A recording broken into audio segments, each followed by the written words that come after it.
Hello students, आज हम लोग एक्सरसाइज 7.1 करने जा रहे हैं।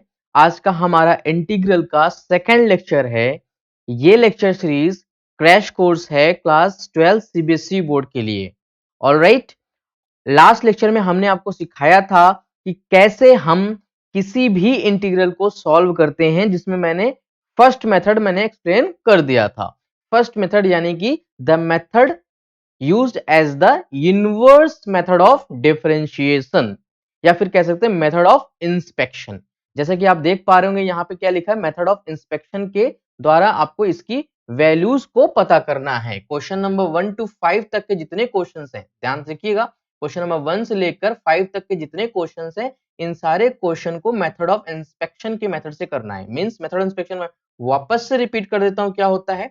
जैसे कि integration of any function fx with respect to dx, ये जैसे आपको दिया गया है, ठीक है। इसकी वैल्यू निकालनी है, मान लीजिए इसकी वैल्यू आती है gx, इसकी वैल्यू आती है gx।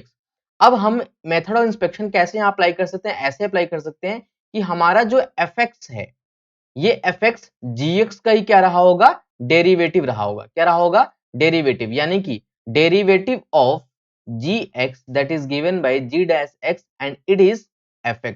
मींस हमें ये बस ढूंढना है इंस्पेक्शन के मेथड में कि हमारा जो भी यहाँ पे इंटीग्रेशन, यहाँ पे अंदर, मेरी बात ध्यान सुनना, यहाँ पर अंदर इंटीग्रेंट में जो भी चीजें हैं, इंटीग्रेंट में जो भी चीजें हैं, वो हमारा कौन से फंक्शन का डेरिवेटिव है या फिर डिफरेंशियल है, कौन से फंक्शन का डेरिवेटिव या फिर डिफरेंशियल है, हमें बस यही यहाँ पे पता करना होता है। ऑलराइट, तो हम यहां से जल्दी से एक्सप्लेन करते हैं आपको सारी बातें। चलिए स्टार्ट करते हैं क्वेश्चन नंबर 1 से। क्वेश्चन नंबर 1 क्या है, यहाँ पे ध्यान सुनिएगा। हमारा क्वेश्चन नंबर 1 कहता है कि y is equal to sine x, means integration of sine two x with respect to dx। हमें इसे एक्सप्लेन करना है, हमें इसका सॉल्यूशन बताना है। तो हम ये ढूंढेंगे, देखो मेथड ऑफ इंस्पेक्शन के मेथड से करना है, ध्यान सुनना। हमें बस ये ढूंढना है ये sin टू एक्स कौन से फंक्शन का डेरिवेटिव है। जिस फंक्शन का डेरिवेटिव होगा sin टू एक्स, वही फंक्शन हमारा यहाँ पे क्या हो जाएगा, सॉल्यूशन हो जाएगा। ठीक है, आइए चलते करते हैं, हमारा कौन सा फंक्शन है वो वाला ढूंढते हैं। अभी आप ध्यान से सुनिएगा, अगर हम sin टू एक्स की जगह sin टू एक्स अगर लिखा है तो ये किसका डेरिवेटिव हो सकता है, भाई cos x का डेरिवेटिव sin होता है। हम एक काम न कर ले, हम एक काम न कर ले, माइनस टाइम्स 1/2 cos 2x अगर हम लेते हैं, सपोज दैट हम देखो ये मेथड ऑफ इंस्पेक्शन आपको प्रैक्टिस से आएगी। ठीक है, हम मान लीजिए ये आपका एक्सप्रेशन लेता हूं, मान लो यही हमारा फंक्शन था fx, यही हमारा फंक्शन था fx, minus times half cos 2x। ठीक है, तो अब हम इसका डेरिवेटिव निकालेंगे, अगर इसका डिफरेंशिएशन निकालेंगे, मींस dy बाई dx अगर निकालेंगे, तो यहां से आपका क्या आएगा, माइनस हाफ तो बाहर आ जाएगा, माइनस हाफ तो बाहर, और cos 2x का डेरिवेटिव क्या हो जाएगा, minus times sin 2x into 2। ये 2 से ये 2 कैंसिल, माइनस माइनस प्लस हो गया, ये sin 2x आ गया, ये sin 2x आ गया। हालांकि मैंने लास्ट लेक्चर में बताया था अगर आप प्लस सी भी लगाते हैं तो प्लस सी का डेरिवेटिव यहाँ पे क्या आ जाएगा, प्लस 0, तो कोई फर्क नहीं पड़ने वाला, आएगा यही। तो हमारा सॉल्यूशन क्या हो जाएगा, इसका सॉल्यूशन हो जाएगा ये आपके सामने जो लिख रखा है, यही आपका इसका सॉल्यूशन है, ये minus times half cos 2x plus C. Alright, ये आपको प्रैक्टिस से आनी चाहिए। ठीक है, आपको जैसे कि पता है कि डेरिवेटिव निकालते हैं तो माइनस ये जो हाफ, ये 2 आया है ना, ये 2 जो मल्टीप्लिकेशन में होता है कोएफिशिएंट के साथ, वो मतलब सॉरी जो वेरिएबल होता है आपका, उस वेरिएबल के साथ जो कोएफिशिएंट होता है, वो कोएफिशिएंट अब यहाँ आपका यहाँ पे आ जाता है। ऑलराइट, यही मेथड था। चलिए क्वेश्चन नंबर 2 की तरफ बढ़ते हैं। क्वेश्चन नंबर 2 आप देखते हुए कर सकते हो, देखते ही कर सकते हो क्वेश्चन नंबर 2 का सॉल्यूशन। जल्दी से कमेंट सेक्शन में बताइए सॉल्यूशन क्या होगा, जल्दी, जब तक मैं इसको इरेज कर रहा हूं, आप लोग का एक काम है, जल्दी से कमेंट सेक्शन में इसका सॉल्यूशन बताइए क्या हो सकता है। ऑलराइट, देखिए ध्यान सुनिएगा, इसका सॉल्यूशन क्या आएगा, ध्यान सुनिएगा। ये दिया है y is equal to cos 3x, तो मेरे भाई cos 3x इंटीग्रेंड में है, मींस cos 3x इंटीग्रेंड में हमें ढूंढना है ऐसा कौन सा फंक्शन है जिसका डेरिवेटिव cos 3x होता है। आप कहोगे सर यहाँ मल्टीप्लिकेशन में 3, ये वेरिएबल के साथ मल्टीप्लाइड में 3 है।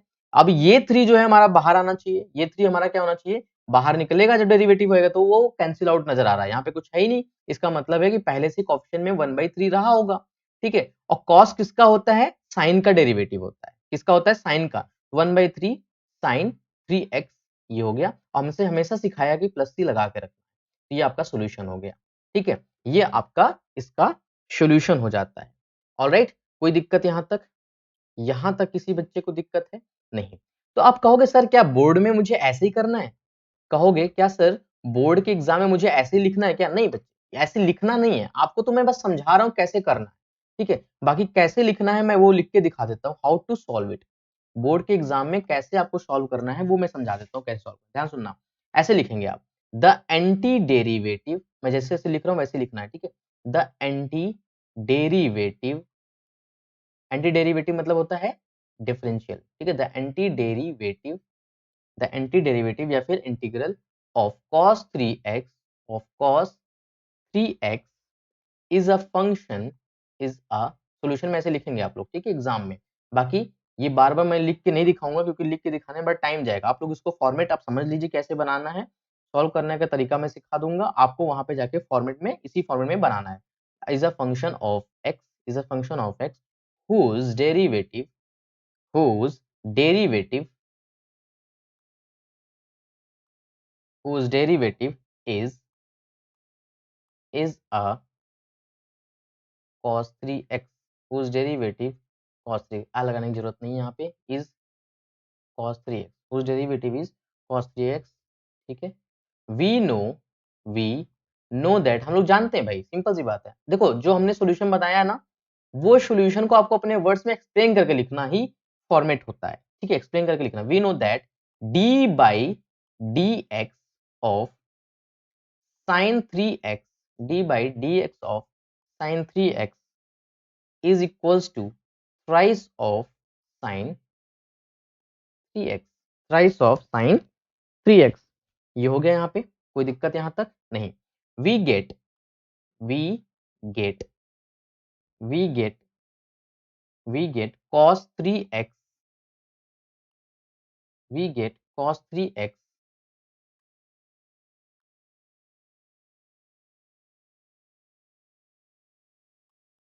d by dx of sin 3x is equals to cos 3x into 3, ये होता है।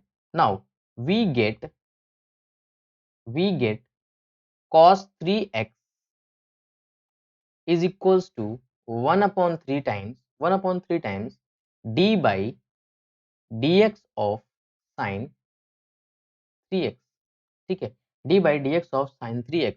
now solving further, इसको फर्दर सॉल्व करने पे क्या मिलेगा, on further calculation, on further calculation we get, on further calculation we get cos 3x is equals to d by dx of, भाई हम सिंपल सा 1/3 अंदर इंसर्ट कर सकते हैं ना, कांस्टेंट को अंदर बाहर कर सकते हैं कांस्टेंट को। ऑलराइट, ये हो गई बात। तो यहां से हमें क्या मिला कि हमने अभी बताया था ना बच्चे कि cos 3x जो है कौन से फंक्शन का डेरिवेटिव होता है, आपका निकल के आ चुका है, कौन से फंक्शन डेरिवेटिव होता है, ये वाले फंक्शन का 1/3 टाइम्स sin 3x का डेरिवेटिव होता है। तो यहाँ से आपका आंसर आ चुका है, किसका डेरिवेटिव है, इसका सोल्यूशन आ चुका है ना, इसका सोल्यूशन आ गया है, वो क्या है 1/3 sin 3x है, ठीक है। हेंस प्रूफ, हम लोग यहाँ से आंसर पा गए। ऑलराइट, कोई दिक्कत, यहाँ पे लिखा है ना the anti derivative of cos 3x is a function of x whose derivative is cos 3x, ठीक है। मींस इसका जो सॉल्यूशन था, इस वाले क्वेश्चन का जो सॉल्यूशन था, सेकंड वाले क्वेश्चन का जो सॉल्यूशन था मेरे भाई, उसका सॉल्यूशन क्या है, सिंपल सा, वो ऐसा फंक्शन है सॉल्यूशन जिस फंक्शन का डेरिवेटिव cos 3x था, तो हमने यहाँ पे पता कर लिया, ठीक है। मेथड क्या है लिखने का एग्जाम में, जो मेथड से ऐसे सामने दिख रहा है इसी मेथड से आप एग्जाम में करेंगे। चलिए क्वेश्चन नंबर 3 आप करके बताइए, जब तक मैं इसको इरेज कर रहा हूँ, जल्दी से करिए कॉपी में अपने फटाफट।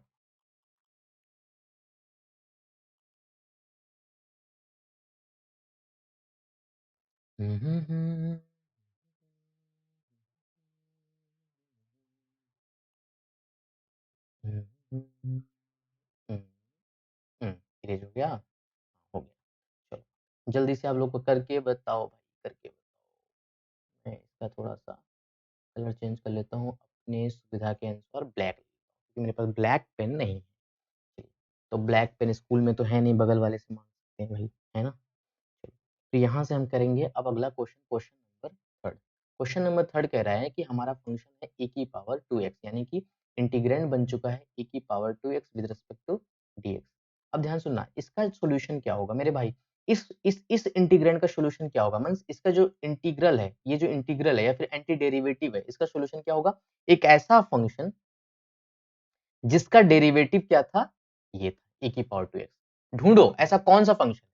तो बाय द मेथड मैं बता दे रहा हूँ कैसा इसका मेथड, इसका जो मेथड था, फॉर्मेट था, अभी मैंने एक्सप्लेन कर दिया कि फॉर्मेट एग्जाम में कैसे लिखना है। वैसे तो मैं बता दिया हूँ कि y इक्वल टू ये e की पावर 2x है, तो सीधी सीधी बात है, e की पावर x का फंक्शन का डेरिवेटिव e की पावर x ही होता है। कॉमन सेंस यूज करो जरा, e की पावर 2x ही होता है, कोई दिक्कत यहाँ तक नहीं। तो अगर e की पावर 2x होता फिर इंटू टू होता जरूर, बट यहाँ पे इंटू टू नजर नहीं आ रहा है, इट मीन्स हमारे फंक्शन में 1/2 पहले से रहा होगा, तभी तो ये कैंसिल आउट कर दिया। तो हमारा सॉल्यूशन क्या हो जाएगा, क्या हो जाएगा, 1/2 e की power 2x by method of inspection. ठीक है, और लिखना कैसे है इसका फॉर्मेट, अभी जस्ट इसके पहले मैंने क्वेश्चन में समझाया था, क्वेश्चन नंबर 2 में, कि फॉर्मेट कैसे करना है। ठीक है, लिखना कैसे, द एंटी डेरिवेटिव ऐसे कर करके जो मैंने बताया अभी ना, वैसे लिखना है, ठीक, कंफ्यूज नहीं होना। ऑलराइट, तो अभी हम क्या करते हैं, क्वेश्चन नंबर 4 की तरफ बढ़ते हैं। थोड़ा सा ये बोरियस लगता है, ये इस तरह से मेथड ऑफ इंस्पेक्शन थोड़ा सा बोरिंग वाला लग जाता है। ठीक है, फोर्थ क्वेश्चन पे आते हैं। फोर्थ क्वेश्चन क्या कह रहा है, integration of a x plus B की होल टू द पावर 2। अब खुद थिंक करो, ये डेरिवेटिव कब आता है, ये कौन से फंक्शन का डेरिवेटिव होता है, ये कौन से फंक्शन का डेरिवेटिव होता है भाई, स्क्वायर तो तब आएगा जब हमारा फंक्शन में x क्यूब रहा होगा, है ना, तभी तो स्क्वायर नजर आएगा। यानी कि यहाँ पे हमारा क्या रहा होगा फंक्शन में, यानी कि हमारे फंक्शन में रहा होगा कुछ इस टाइप से चीजें, a x प्लस बी की पावर 3 रही होगी। अब इसी का डेरिवेटिव जब आपने निकाला होगा तो 3 यहाँ पे आना चाहिए मल्टीप्लीकेशन में, बट 3 यहाँ पे नजर नहीं आ रहा, यहाँ पर 3 में नजर नहीं आ रहा डेरिवेटिव में, क्योंकि ये डेरिवेटिव है ना इसी फंक्शन का। भाई हम वो फंक्शन ढूंढ रहे हैं जिस फंक्शन का डेरिवेटिव ये इंटीग्रेंड में बैठा है। इंटीग्रेंड बैठी हुई चीज जो है, ये क्या है, डेरिवेटिव है किसी फंक्शन की, उसी फंक्शन को हम ढूंढ रहे हैं, है ना, by method of inspection, critical thinking करके। याद आया टॉपिक, क्रिटिकल थिंकिंग। ठीक है, तो ax प्लस बी की पावर 3 है यहाँ पे, इसी का डेरिवेटिव करेंगे तभी 2 आएगा, बट यहाँ पे 3 कोफिशिएंट में आना चाहिए ना, बट 3 नजर नहीं आ रहा है। इसका मतलब है कि 1/3 पहले से रहा होगा फंक्शन में, तभी तो 3 जब इंटू करके आएगा, 3 जब डिफरेंशियल करते वक्त इंटू करके आएगा तभी तो कट जाएगा। यस और नो, तो हमारा आंसर क्या हो जाएगा, 1/3 टाइम्स ए एक्स प्लस बी की पावर 3। लिखना कैसे है, क्वेश्चन नंबर 2 में मैंने एक्सप्लेन कर रखा है, उसी हिसाब से आपको करना है। ठीक है, लास्ट क्वेश्चन करते हैं, द बोरियस में मोस्ट क्वेश्चन, जो लास्ट क्वेश्चन है हमारा, लास्ट क्वेश्चन है फिफ्थ क्वेश्चन। ठीक है, फिफ्थ क्वेश्चन हमारा कह रहा है कि sin 2x plus, sorry minus sin 2x minus 4 times e to the power 3x, ये हमारा क्वेश्चन। इंटीग्रेंट में ये है, ठीक है, इंटीग्रेंट में ये है। हालांकि इंटीग्रेंट में जब आपका यहाँ पे माइनस साइन दिख जाता है या फिर प्लस साइन दिख जाता है, मीन्स टर्म जब सेपरेट हो जाते हैं, जब टर्म सेपरेट होते हैं यहाँ पे हम अलग अलग सॉल्व करते हैं, यानी कि integration of sine 2x with respect to dx, इसे हम अलग सॉल्व करेंगे, और integration of 4 times e to the power 3x with respect to dx, इसे हम अलग सॉल्व करते हैं। जब इसे अलग सॉल्व करेंगे तो हमारा यहाँ पे ये जो 4 दिख रहा है ना मेरे भाई, 4 कांस्टेंट है, तो 4 कहाँ जाएगा, बाहर आ जाएगा, बाहर निकल के आ जाएगा ये चीज, है ना। जब ये बाहर आएगा तो सिंपल सी बात है, यहाँ पे ये चीज खत्म हो जाएगी, है ना। अब ये 4 बन चुका है इधर साइड। ठीक है, तो अब यहाँ पे बड़े आसानी से हम सॉल्व कर सकते हैं।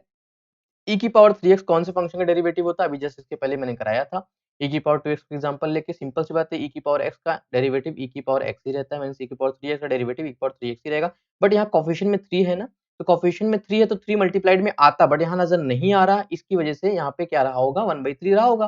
तभी तो जब इसका इस फंक्शन का डेरिवेटिव निकालोगे तो 3 यहाँ पे आएगा और 3 कैंसिल आउट हो जाएगा, तभी तो यहाँ पे ऐसा बन रहा है, और बाहर पहले से 4 बैठा है, मल्टीप्लाई हो जाएगा, तो ये इसका डेरिवेटिव आ गया माइनस टाइम। इसी तरह sin 2x का, साइन फंक्शन कब आता है, जब कॉस से रहता है, क्या रहता है, जब कॉस रहता है, थीटा तो वही रहने वाला है, बट यहाँ थीटा यही रहेगा, अगर 2 है मल्टीप्लाइड में, 2 फिर से आएगा मल्टीप्लीकेशन में, पूरे के मल्टीप्लीकेशन फिर से 2 आएगा ना, जब हम चेन रूल लगाते हैं, तो 2 जब आएगा तो यहाँ पे 2 तो नजर नहीं आ रहा है इसमें, यहाँ तो 2 नजर नहीं आ रहा है, इसका मतलब क्या है, 1/2 पहले से रहा होगा। ठीक है, तो ये हमारा कॉन्सेप्ट तैयार हो गया, तो यानी कि यहाँ पे क्या बन गया, 1/2 cos 2x minus 4/3 e to the power 3x, ये हमारा आंसर बन चुका है। आप प्लस सी लगा सकते हो यहाँ पे, बाकी यहाँ लगाने की जरूरत नहीं उतना, ठीक है। तो ये आपका सोल्यूशन बन गया। मेथड कैसे सॉल्व करना है आप समझ सकते हो, कैसे सॉल्व करना है। क्वेश्चन नंबर 2 में एक्सप्लेन किया था। आप कहोगे सर तो बार-बार क्यों बता रहे हो, क्वेश्चन नंबर 2 में एक्सप्लेन किया था।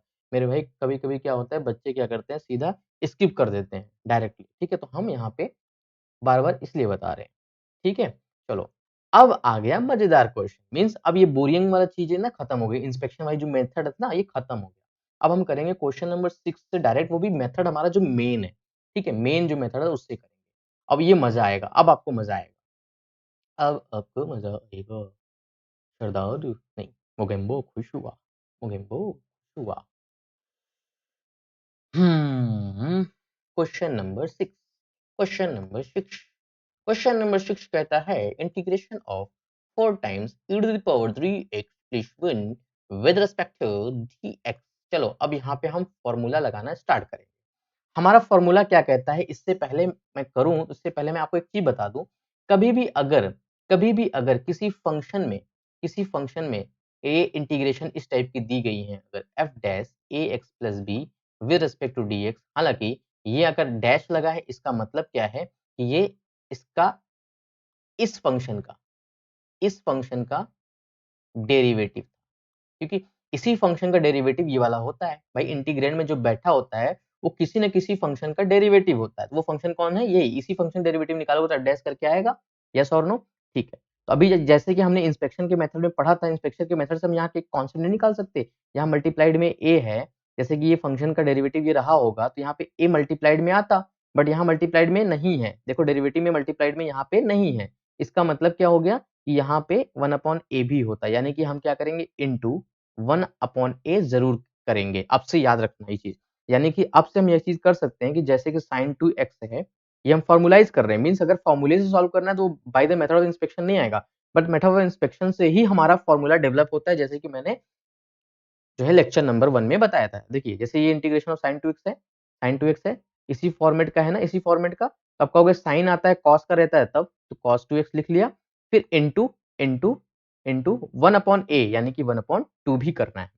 1/2 का ये हो जाएगा, ठीक है। मल्टीप्लाइड में जो रहेगा कोफिशिएंट के साथ, ठीक है, कोफिशिएंट जो रहेगा वो हम यहाँ पे लिख लेते हैं। ऑलराइट, ये आपका सॉल्यूशन हो चुका है। आप प्लस सी लगाना ना भूलें, ना भूलें, ठीक है। चलो तो इसी मेथड से हम अपना ये वाला क्वेश्चन लगाना स्टार्ट करेंगे, क्वेश्चन नंबर 6। क्वेश्चन नंबर 6 अब तो लगभग मुझे लगता है 60% तो हो ही गया होगा, हाँ 60% तो हो ही गया होगा क्वेश्चन नंबर 6। चलिए क्वेश्चन नंबर 6 का 60% मुझे लगता है हो गया होगा, नहीं हुआ मैं कराता हूँ। ध्यान सुनना, हालांकि यहाँ दो दो इंटीग्रल है, तो हम क्या करेंगे इसे इंटीग्रेशन ऑफ 4 e की पावर 3x हम क्या करेंगे इसे डिस्ट्रीब्यूट कर लेंगे with respect to dx, integration of 1 with respect to dx। 1 integration को हम लिख सकते हैं x की पावर 0 भी, x की पावर 0 है तो इसका फॉर्मूला क्या होता है x की पावर 1/1, यानी कि x की पावर n का फॉर्मूला क्या होता है इंटीग्रेशन में, x की पावर n प्लस 1/n+1। हालांकि n क्या था 0 था, इसलिए 0+1/0+1 यानी कि 1 हो जाएगा, ठीक है। और प्लस यहाँ लगा लीजिए साइड में, प्लस ये है 4, 4 तो बाहर ही रह जाएगा, और इंटीग्रेशन ऑफ e की पावर 3x आप करोगे तो अगेन e की पावर 3x आता है तो e की पावर 3x ही रहेगा। अब मैंने बताया जैसे कि ax प्लस b होता है, अगर फंक्शन में ax प्लस b होता है, मीन्स कोई वेरिएबल के साथ अगर यहाँ कोफिशिएंट मल्टीप्लाइड है तो हम क्या करेंगे 3 यहाँ पे उतार लेते हैं, 4/3 हो जाएगा, ठीक है, प्लस ये हो जाएगा x प्लस c। तो ये आपका सॉल्यूशन हो चुका है क्वेश्चन नंबर 6 का। आप एग्जाम में डायरेक्टली ऐसे कर देंगे, फुल मार्क्स मिल जाएगा, कोई दिक्कत नहीं है इसमें। इतना ज्यादा मेथड ऑफ इंस्पेक्शन में बहुत अच्छे से आपको मेंशन करना पड़ेगा कि सारी बातें आप दिमाग में कर रहे हो, तो जो दिमाग में बाकी सारी बातें कर रहे हो ना उसे मेंशन करना पड़ता है, उसे लिखना पड़ता है, उसे शो करना पड़ता है। तो शो करने के लिए आपको अपने वर्ड्स में तो बताना ही पड़ेगा मेरे भाई। मेरी बात समझ में आ गई। चलिए क्वेश्चन नंबर 7 करते हैं। भाई ये तो कैलकुलेटिव है तो इसमें कुछ ज्यादा दिक्कत नहीं थी, ठीक है। क्वेश्चन नंबर 7 करते हैं, इसलिए हम लोग यहाँ पे वर्ड प्रॉब्लम नहीं लिखे, है ना। क्वेश्चन नंबर 7 करते हैं, क्वेश्चन नंबर 7 की तरफ प्रस्थान करते हैं। क्वेश्चन नंबर 7 कहता है, क्वेश्चन नंबर 7 कहता है, क्या कहता है, क्वेश्चन नंबर 7, क्वेश्चन नंबर 7, अरे बताओगे भैया क्वेश्चन नंबर 7। क्वेश्चन नंबर 7 कहता है X square 1 minus 1/x² with respect to dx, इसे हमें सॉल्व करना है। हम बात मेथड ऑफ इंस्पेक्शन से भी कर सकते हैं भाई, ये कौन से फंक्शन का डेरिवेटिव है पता कर लो, वही फंक्शन आपका सॉल्यूशन होगा। बट ये पता करना बड़ा दिक्कत है, पहले तो एक काम करो जरा से इसे सिंप्लीफाई करें अगर हम, X square into one X square minus ten, one upon x square into X square क्या बन जाएगा, वन बन जाएगा with respect to D X. यानी कि ये फंक्शन एक्चुअली हमारा ये था, फंक्शन एक्चुअली हमारा ये था। अगेन इसको डिस्ट्रीब्यूट करेंगे, जब भी आप देखिए यहाँ पे प्लस माइनस लगा है, मेरा टर्म सेपरेटेड है इंटीग्रेंट में, तो आप उनको डिस्ट्रीब्यूट कर लीजिए। वन है तो अगेन वन का सोल्यूशन क्या होगा, एक्स आ जाता है, अभी पिछले क्वेश्चन बताया था। एक्स की पावर टी है, टी टू है, तो यहाँ पे क्या आएगा, एक्स की पावर थ्री अपॉन में थ्री फॉर्मूले के अकॉर्डिंग प्लस सी। ये आपका सोल्यूशन हो चुका है क्वेश्चन नंबर 7 का। उम्मीद है आपको वीडियो पसंद आ रही होगी, तो शेयर जरूर कर दीजिएगा बच्चे, ठीक है। हमें भी इससे मोटिवेशन मिलता है और उन बच्चों तक ही वीडियो पहुंच सकती है जिन्हें इसकी ज़्यादा ज़रूरत है, नीड है। चलिए क्वेश्चन नंबर 8 की तरफ बढ़ते हैं। क्वेश्चन नंबर 8 हमारा क्या कहता है, ध्यान सुनना मेरी बात भाई, ध्यान सुनना। क्वेश्चन नंबर 8 कहता है integration of A X square, integration of A X square, integration of A X square plus B X plus C with respect to D X. ये कहता है हम इंटीग्रेशन यहाँ पे करेंगे, तो अगेन यहाँ पे देखो प्लस नजर आ रहा है, प्लस नजर आ रहा है, तो हम क्या करेंगे, सेपरेट कर लेंगे। जैसे कि मैंने अभी बताया आपको कि हमेशा क्या करने वाला है भाई, सेपरेट कर लेना। तो हम जब सेपरेट करेंगे यहाँ पे इंटीग्रेशन ऑफ ए टाइम्स ये दिख नहीं रहा, sorry, integration of A times x square with respect to D X plus integration of B X with respect to D X plus integration of C with respect to D X. Again इसको solve करोगे तो एक constant है बाहर आ जाएगा, integration of X square with respect to D X plus B बाहर आ जाएगा, integration of x with respect to D X plus सी बाहर आ जाएगा, integration of one with respect to D X. Applying our formula, यहाँ पे लिख लीजिएगा, applying our formula that integration of x to the power n with respect to dx is given by x to the power n plus 1 upon n plus 1।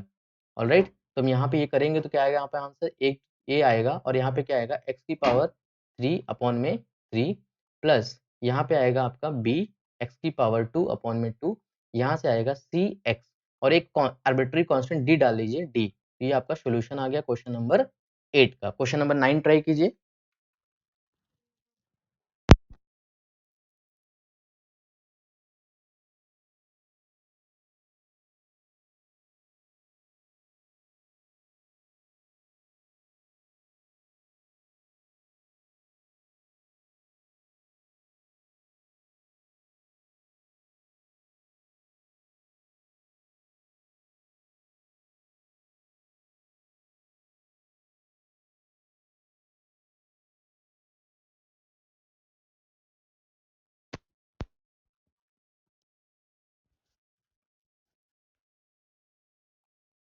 Question number 9, integration of 2x square plus E की power x with respect to dx। इसका solution क्या आएगा, इसको करते हैं erase.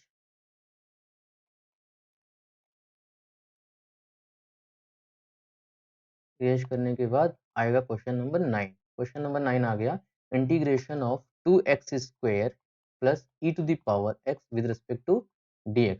यहाँ फिर से अगेन प्लस मिलेगा, हम क्या करेंगे, डिस्ट्रीब्यूट करेंगे अपनी प्रॉपर्टी में जो लेक्चर नंबर 1 में हमने पढ़ा था, integration of 2x square with respect to dx and integration of E to the power x with respect to dx। तो इसका सोल्यूशन क्या हो जाएगा, इसका सोल्यूशन तो बड़ा इजी है, ए की पावर x, तो ए की पावर x ही रहने वाला है और ये बन जाएगा आपका 2x स्क्वायर, तो 2 तो बाहर आ गया, इंटीग्रेशन ऑफ एक्स स्क्वायर करेंगे तो क्या आएगा, x की पावर 3 अपॉन में 3।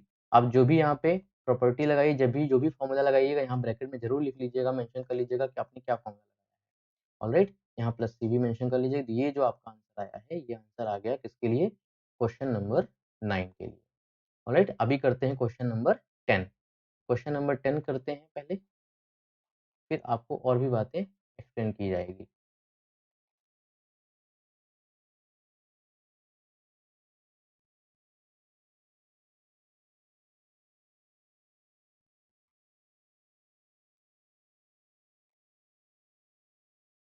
क्वेश्चन नंबर 10, क्वेश्चन नंबर 10 क्या कह रहा है, इंटीग्रेशन ऑफ रूट का x माइनस 1 अपॉन रूट का x और यहाँ है whole square with respect to dx।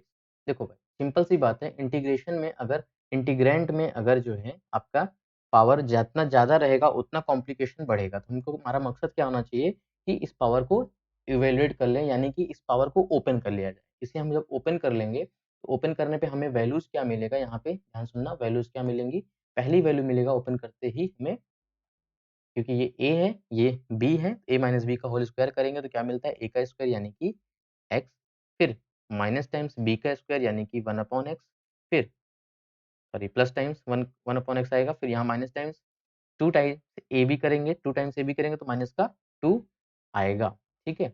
ये वैल्यू आएगी इसकी, alright, with respect to dx।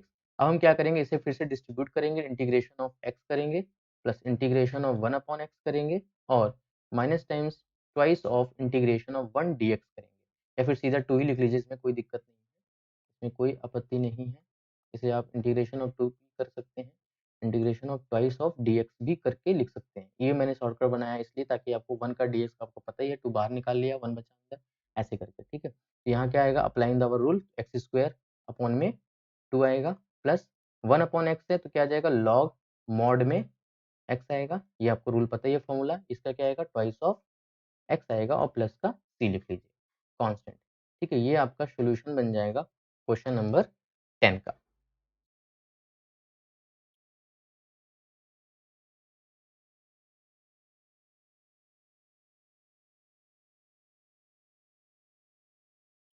Question number 11 try कीजिए। क्वेश्चन नंबर 11 क्या कह रहा है, इसमें समझते हैं पहले।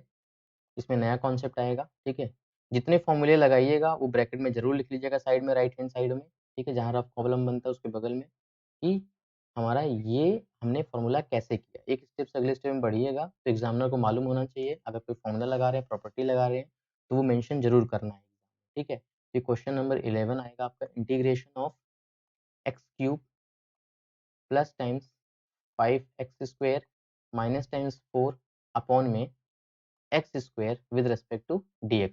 इसका सोल्यूशन क्या होगा, सिंपल सी बात है, अगेन यहाँ पे आपका डिवीजन रूल दिख रहा है ना, तो हम क्या कर सकते हैं, यहाँ पे डिस्ट्रीब्यूट कर सकते हैं, डिस्ट्रीब्यूट करके अलग अलग टर्म में ब्रेक करेंगे, फिर हम इंटीग्रल्स को डिस्ट्रीब्यूट कर लेंगे। तो हम जब इनको डिस्ट्रीब्यूट करेंगे, में डिवाइड करेंगे तो क्या मिलेगा, एक्स क्यूब अपॉन में एक्स स्क्वायर, ठीक है, plus 5 times x square upon में x square minus times 4 upon x square और पूरे का dx, ठीक है। तो अगेन यहाँ सॉल्व करते ये मिल जाएगा, पावर कट जाएगा तो यहाँ क्या बचेगा, x बचेगा, ठीक है, प्लस यहाँ क्या बचेगा, प्लस 5 बचेगा, यहाँ क्या बचेगा, माइनस 4 अपॉन एक्स स्क्वायर बचेगा। ये बन गया आपका विद रिस्पेक्ट टू dx। हम यहाँ पे इंटीग्रल अगर डिस्ट्रीब्यूट करेंगे, इंटीग्रल ऑफ x dx मिलेगा प्लस इंटीग्रल ऑफ 5 dx मिलेगा minus times integral of 4 dx, 4 constant बाहर निकाल लिया, 1 upon x square with respect to dx आ गया, ठीक है। तो अब यहाँ पे एक काम करिएगा, जरा ध्यान दीजिएगा, ये हमारा एक्स स्क्वायर, अच्छा ये इरेज नहीं हुआ था, इसे हम इरेज करते हैं, ठीक है। यहाँ पे हम एक काम कर सकते हैं डायरेक्टली, यहाँ पे 1 अपॉन एक्स स्क्वायर है ना, इसे हम क्या बना लें, एक्स की पावर -2। अच्छा, एक्स की पावर -2 लगाएंगे तो हमारा फॉर्मूला क्या कहता है, एक्स की पावर -2 प्लस 1 अपॉन -2 प्लस 1, यही तो फॉर्मूला कहता है। और बाहर में क्या लगा है, 4 लगा है, ये माइनस का 4। यहाँ पे क्या बनेगा, 5 बाहर 1 अंदर बचा तो सीधा सीधा 5x हो गया। यहाँ क्या बचेगा, एक्स की पावर 2 अपॉन में 2, हमारा जो फॉर्मूला कहता है, हमारा जो भी फॉर्मूला है यहाँ ब्रैकेट में साइड में जरूर लिख लीजिएगा, जो भी अपने फॉर्मूला करके इसको लाया है। ये स्टेप, इस स्टेप से इस स्टेप में जैसे कन्वर्जन किया है, जो भी फॉर्मूला अप्लाइड था यहाँ मेंशन जरूर करना है। यहाँ एक्स की पावर -2 प्लस 1, यहाँ पे -1 माइनस माइनस प्लस 1 हो जाएगा और 4 अपॉन में एक्स आ जाएगा, ये वैल्यू। यहाँ से क्या आएगा, प्लस टाइम्स 5x आएगा और यहाँ क्या आएगा, एक्स स्क्वायर अपॉन में 2। एक कांस्टेंट, आर्बिट्री कांस्टेंट डाल लीजिएगा प्लस सी करके, ठीक है। ये आपका सोल्यूशन हो गया, ये आपका सोल्यूशन क्वेश्चन नंबर 11 का। इसी तरह क्वेश्चन नंबर 12 का करते हैं, ठीक है। इसी तरह क्वेश्चन नंबर 12 की तरफ बढ़ते हैं धीरे धीरे, ऑलराइट। क्वेश्चन नंबर 12 हमारा आ जाएगा, ये पहले इरेज कर दूं।